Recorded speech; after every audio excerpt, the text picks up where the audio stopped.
Hey Potter people! Some of you have been asking about how to use our wall vase bundle, and so I'm here to show you how to do that. I'm talking about the little bundle that comes with the Pancake Die 610A. It's a large version of our dog tag Pancake Die.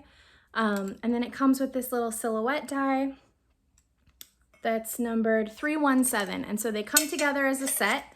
And you can use them to make these cute little wall vases that you can hang on the wall, tuck a little single button, or some of you have been making great versions of them with little glass flowers and things, and we love seeing what you've been making. So let's go over to my press and I'll show you how to make your own.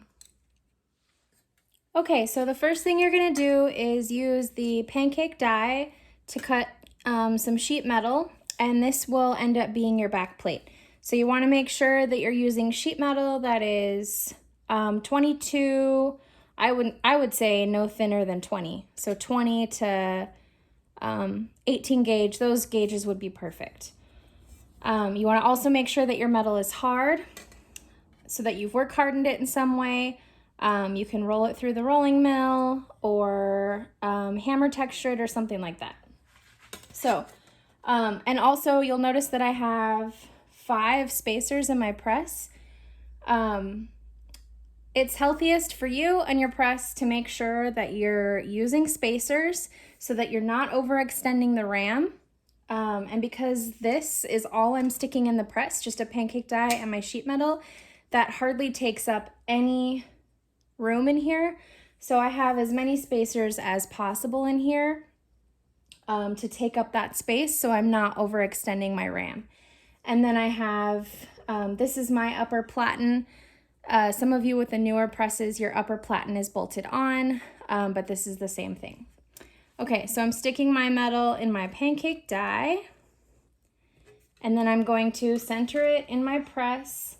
And with these large Pancake Dies, I put a spacer on top just to make sure that the whole area is covered because the upper platen is a little bit narrow. So this will ensure that everything gets even pressure. So I'm centering the cutting area of the Pancake Die in my press. So what I'm centering is this. I'm not centering the die as a whole. I'm centering what's going to take the pressure.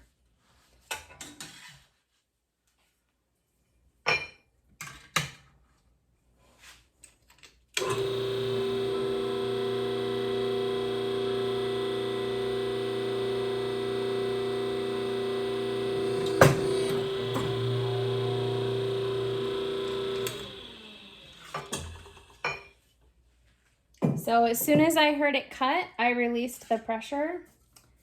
And now you can just use a rawhide mallet and your skeleton will pop right off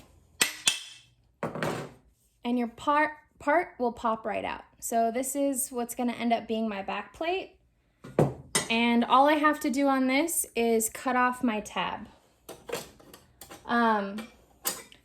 And I actually have another back plate that I already cut that's metal that I etched a long time ago. I don't know if you can see that pattern very well. It has kind of a floral pattern on it. So this is the one I'm gonna actually use for my demo. Okay, and then the next step is to use the silhouette die, and we're gonna puff out our little vase shape. So I have prepared here a piece of copper sheet. This I would also recommend using 18 or 20 gauge. This is 20. And I've cut it to fit the area of the silhouette die. So you can see it's the same height pretty much as the silhouette die. You need space all the way around the shape because as this forms, it's gonna draw the metal into the design and stretch it. So you need to have excess. Do you need this much excess? No.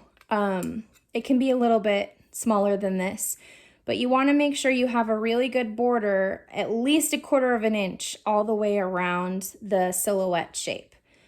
And I have already annealed this. It is very important that you anneal. So anytime you're forming metal in a silhouette die, for the most part, it should be annealed. I've already done that step, so we're ready to just stick this in the press. And if you think about this,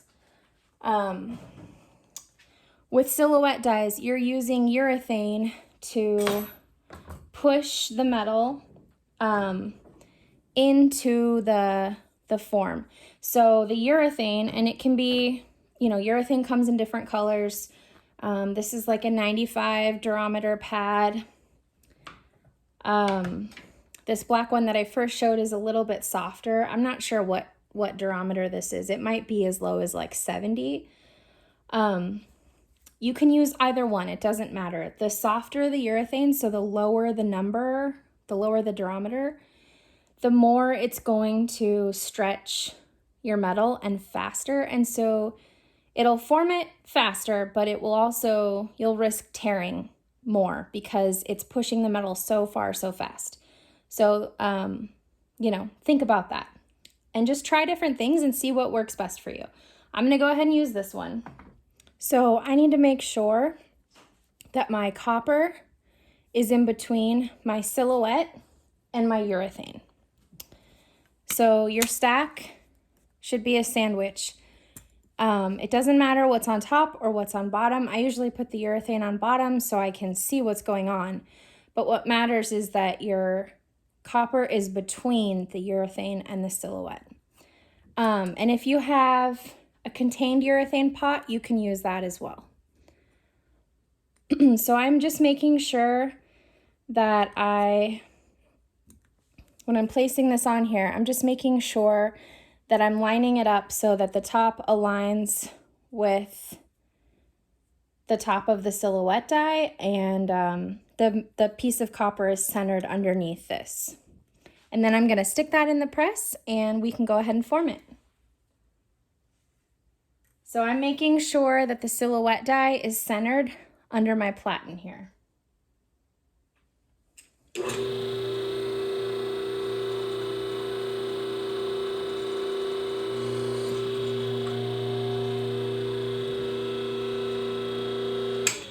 And as I mentioned, this urethane is pretty soft, so I was pretty cautious with how quick I pulled that pressure off once I saw it start to form, because I do not want my copper to tear. So I've got a nice little silhouette here. I'm going to go ahead and trim around the edge and have a little less excess metal and then form it one more time. And what that will do is it will force the metal to form up into this silhouette rather than squishing out the sides, because the metal wants to take the path of least resistance. And I don't want it to focus its efforts on escaping the die. I want the metal to form up into my die. So I'm just going to trim that with some tin snips. These are just like from the hardware store. And I'm still giving myself a healthy border.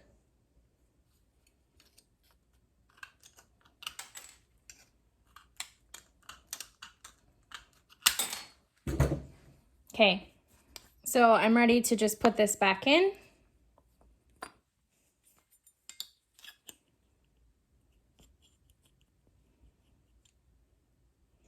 And I use 20 gauge. If you're using 18 gauge, you have less of a chance of tearing, so you might be able to get away with it all in one go. Or if you're using a harder durometer urethane, you'll have less of a risk of tearing.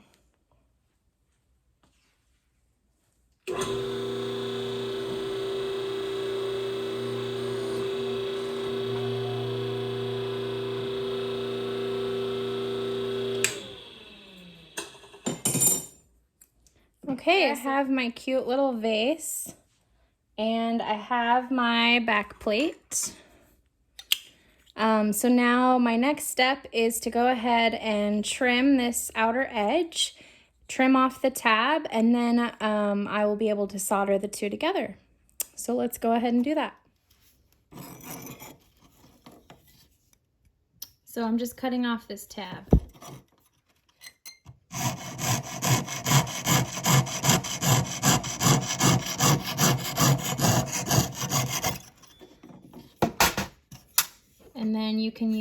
use a file to refine that edge and even everything up.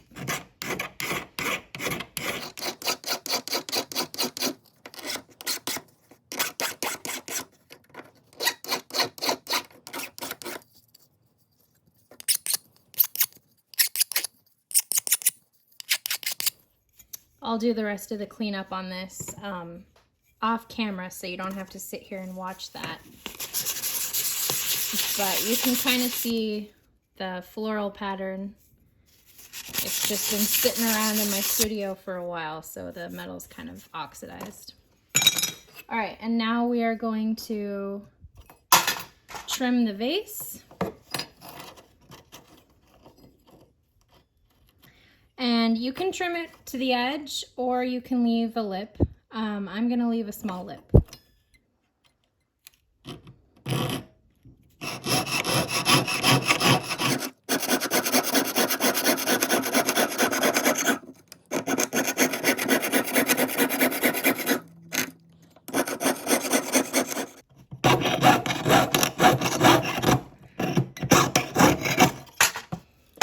Okay, so my next step is to file the edges of my two parts, and then once that's done, we will come back and do the next step. Okay, so I have filed and sanded all of the edges. They're nice and smooth on both my back plate and my vase piece. And I also wanted to talk about preparing for soldering. So after you file and sand your edges, you also want to make sure that the back of your vase is completely flat, because that's going to help you get a good solder join along this edge. And so the way I like to do that is, I really like this thing. Let's see, this is from Harbor Freight. It's a Diamond Life 4-sided hone knife sharpener, whatever the heck that is. But it's this really cool thing. It comes in this little base, and it's a 4-sided diamond grit sander thing, basically.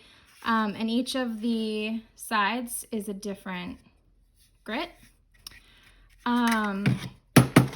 And so it'll last a long time because the diamond grit is really nice and tough. It holds up to your metal, and it's perfect for things like this where you want to get a nice flat surface. So I like to use this. And then you'll see I have this kind of disgusting masking tape on the back of here. I use a piece of masking tape as a handle so that I can get a grip on this metal piece, because sometimes it's hard to do that when you're sanding the piece flat. And then I just work it like this and keep changing directions until I make sure that I've got all the low spots removed and I have a nice, flat, even back. And once you get to that point, then you are ready for soldering. So we'll go over to my soldering bench and get this soldered up. All right, so I have my pieces set up here on my soldering board. I am going to flux them.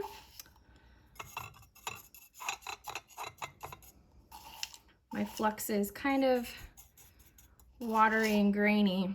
I'm down to the dregs here, but that's okay, it'll work.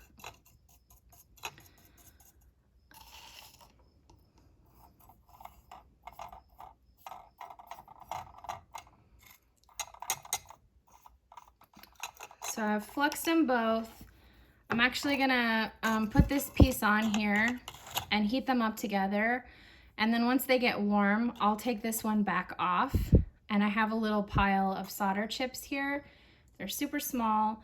I will place them along that edge, flow the solder, and then take the vase piece and put it back on top of this back plate, and then just heat it until the solder flows. So let's go ahead and start heating.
So now I'm just heating until the solder flows, and as the solder starts to flow, I'm putting a little bit of pressure with my tweezers on that outer lip, just kind of gently pressing it down as the solder flows so that everything comes into contact with that back plate as I solder.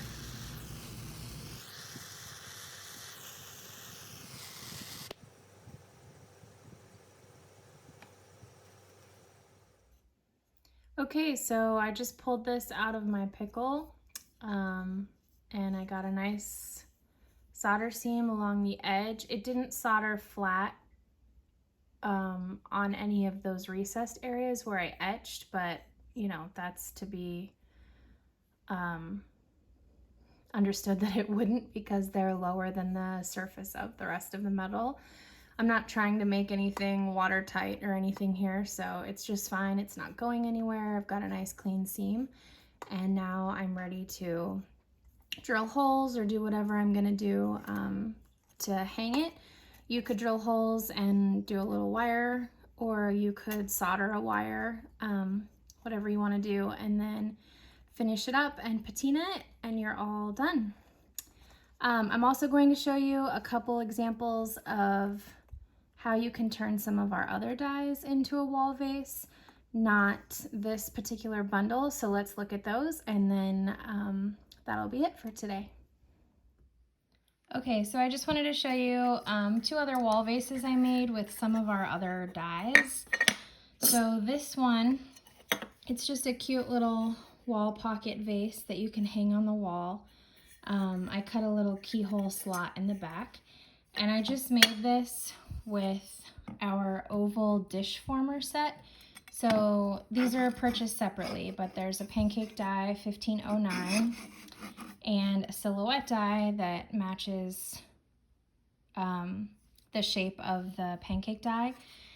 And so you can cut out your metal with the Pancake Die and then form it in the silhouette die and get this puffed oval, and you can use that as a dish. Or what I did was I cut out an oval opening here, and then I soldered it just to another cutout of the oval that I didn't form, I just left flat, and then I have this cute little wall pocket.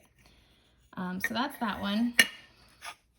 And then this one is a little wall vase that holds just a little tiny glass vial that you could put like a single bud or a couple of bud flowers in. And the way I made this one was with our mandala dish former dies. So there's a Pancake Die, it's number 1300B, and then this silhouette die is the dish former, and that's what gives it this pillowed shape.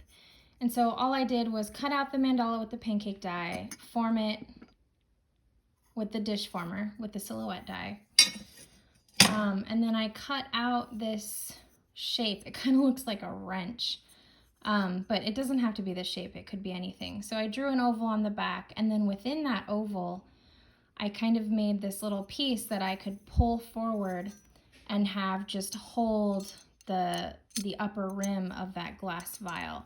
So it can hang on the wall, and that glass vial is just suspended in those arms, and the little flower will be kind of framed by this oval cutout.